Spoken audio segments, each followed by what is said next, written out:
सफलता के लिए प्रयासरत जुगनुओं का देव डेली मोटिवेशन में स्वागत है। दोस्तों, कुछ लोग सफलता के नए पैमानों को हासिल करके देश और दुनिया में अपनी चमक को बिखेरते हैं और कुछ लोग आम ही रह जाते हैं। उसके पीछे यदि हम यात्रा को देखते हैं तो हम पाते हैं कुछ बिंदुओं को। आइए आज उसी की चर्चा करते हैं। पहला बिंदु है शरीर। जी हाँ दोस्तों, आपने ठीक सुना। हम जो भी उपलब्धियां जीवन में हासिल करते हैं उसमें मुख्य भूमिका हमारा शरीर निभाता है। अधिकतर सफल लोग अपने शरीर को स्वस्थ रखते हैं, क्योंकि कहा गया है कि स्वस्थ शरीर में ही स्वस्थ मस्तिष्क का निवास रहता है। और शरीर को स्वस्थ रखने का प्रक्रिया विभिन्न प्रकार की एक्सरसाइज करना, व्यायाम करना और डे टू डे हैबिट में उसको डालना होता है।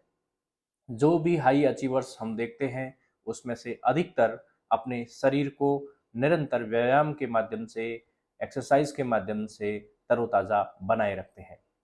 दूसरा टूल जो व्यक्ति को सफल बनाता है वो है उसका माइंड।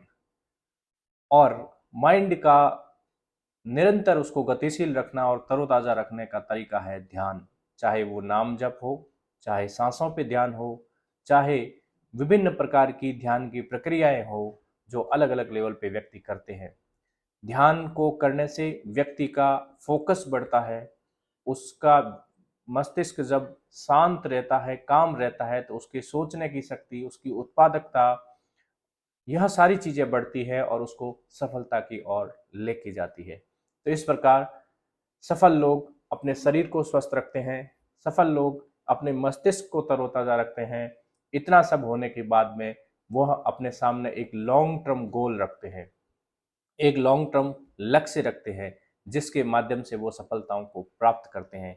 क्योंकि मस्तिष्क और शरीर कितना ही अच्छा हो और लॉन्ग टर्म गोल या विजन नहीं हो तो व्यक्ति आगे नहीं बढ़ पाता है।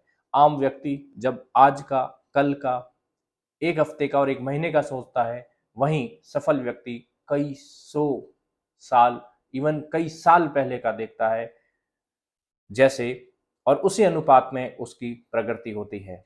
जैसे एक अच्छा बिजनेसमैन अपने 5 साल के बिजनेस को देखता है, वहीं एलन मस्क जैसे उद्योगपति स्पेस एक्स के माध्यम से, अपने हाइपरलूप प्रोजेक्ट के माध्यम से और टेस्ला प्रोजेक्ट के माध्यम से आने वाले कई सौ साल के बारे में सोचते हैं। तो उनका जितना बड़ा विजन होता है उतना ही वो अपने माइंड और बॉडी को उस दिशा में एंगेज कर पाते हैं। अगला चरण है अर्ली स्टार्ट। जी हाँ दोस्तों, ऐसा कहा जाता है early to bed early to rise keeps a man happy healthy and wise. वो आज भी इन सफल लोगों की जीवनी जब हम देखते हैं तो हमें सही प्रतीत होता है, क्योंकि अर्ली स्टार्ट होने से सुबह शांतिपूर्ण माहौल में उन्हें अपने शरीर और मस्तिष्क को व्यायाम, एक्सरसाइज और ध्यान के लिए समय मिल जाता है। डे की प्रायोरिटी सेट करने के लिए समय मिल जाता है। साथ ही लॉन्ग टर्म प्लानिंग का भी उनको समय मिल जाता है।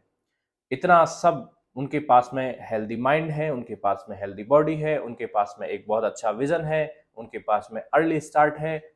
अब कार्य को करने के लिए अलग अलग स्किल की आवश्यकता होती है, कुछ निपुणताओं की आवश्यकता होती है। तो ये लोग निरंतर हाई अचीवर्स बुक्स को पढ़ते रहते हैं, आसपास के लोगों से सीखते हैं। उनके अंदर एक क्यूरियोसिटी का भाव होता है कि यह चीज़ कैसे हुई, इसका इम्पैक्ट कैसे आएगा, और उस चीज़ को करने के लिए जो भी नई स्किल होती है उसको सीखने के लिए वो तैयार रहते हैं। वहीं आम व्यक्ति एक बार सीखने के बाद में अपने आप को ही सब कुछ समझते हुए नई स्किल्स को नहीं ला पाता है। इस कारण वह उस रेस में पिछड़ जाता है। अब दोस्तों, अगले पॉइंट की बात करें। इतना सब होते हुए भी जीवन में उतार चढ़ाव आना लाजमी है, लेकिन जो सफल लोग होते हैं वह फियर ऑफ फेलियर नहीं रखते, वो चुनौतियों से नहीं डरते, वो निरंतर रिस्क लेते हैं। इसी कारण वो लंबा सोच पाते हैं और उस कार्य में लगे रहते हैं। पूर्ण मेहनत के बाद में भी ऐसी स्थिति कई बार आती है जब व्यक्ति असफल हो जाता है, तो ऐसे में वह फुल उसकी रिस्पॉन्सिबिलिटी भी लेते हैं। हम एपीजे अब्दुल कलाम का उदाहरण हम सब जानते हैं। जब इंडिया अपना सैटेलाइट मिशन को लॉन्च की शुरुआत कर रहा था, तो उस दौरान जब पहला मिशन फेल हो जाता है तो अखबारों की न्यूज़पेपर के अंदर छपता है कि जहां एक और लाखों की आबादी भूखे पेट है, वहीं इंडिया ने सैटेलाइट मिशन के नाम पर हजारों करोड़ रुपए अरब सागर के अंदर और बंगाल की खाड़ी के अंदर डाल दिए, क्योंकि वह मिशन निरंतर असफल होने के बाद में समुद्र के अंदर गिर रहे थे।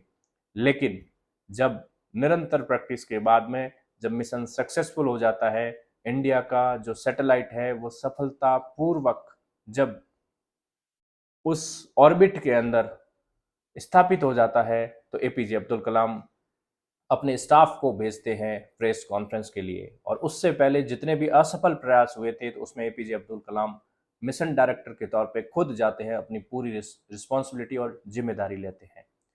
इस प्रकार दोस्तों, रिस्पॉन्सिबिलिटी लेना भी एक सफल व्यक्ति और अचीवर्स को लक्ष्य हासिल करने में मदद करता है, उनका एक गुण के रूप में होता है। यह सब होने के बाद में जब व्यक्ति सफलता को प्राप्त कर जाता है, तो उनके अंदर दूसरों की, लोगों की मदद करना और प्रकृति के प्रति, ईश्वर के प्रति, दोस्तों के प्रति, परिवार के प्रति, सहकर्मियों के प्रति ग्रेटिट्यूड यानी धन्यवाद का भाव भी वो लोग रखते हैं। इससे उनको नई एनर्जी मिलती है, सकारात्मक वातावरण का निर्माण होता है और निरंतर वो सफलताओं के नए कीर्तिमानों को हासिल करते जाते हैं।